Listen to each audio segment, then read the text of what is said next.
श्रीगणेशाय नमः। अर्चितानाममृतानां पितॄणां दीप्ततेजसां नमस्यामि सदा तेषां ध्यानिनां दिव्यचक्षुषाम्। इन्द्रादीनां च नेतारो दक्षमारीचयोस्तथा सप्तर्षीणां तथान्येषां तान् नमस्यामि कामदान्। मन्वादीनां मुनिद्राणां सूर्यचन्द्रमसोस्तथा तान् नमस्याम्यहं सर्वान् पितॄनस्पुदधावपि।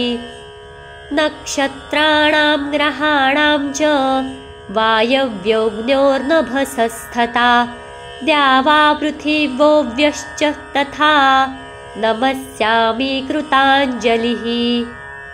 देवर्षीणां जनितृश्च सर्वलोकनमस्कृतान् अक्षयस्य सदा दातॄन् नमस्येऽहं कृताञ्जलिः।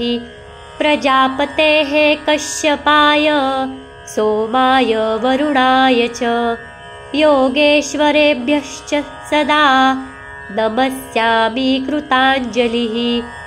नमो गणेभ्यः सप्तभ्यस्तथा लोकेषु सप्तसु स्वयंभुवे नमस्यामि ब्रह्मणे योगचक्षुषे।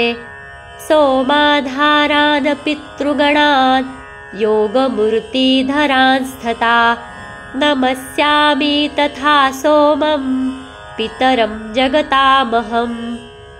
अग्निरूपांस्तथैवान्यान् नमस्यामि पितॄनहम्।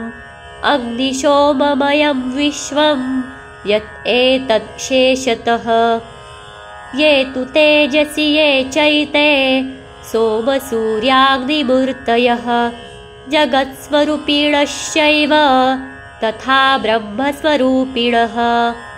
तेभ्योऽखिलेभ्यो योगिभ्यः पितृभ्यो यतमानसः नमो नमो नमस्ते मे प्रसीदन्तु स्वधाभुजः इति पितृस्तोत्रं समाप्त।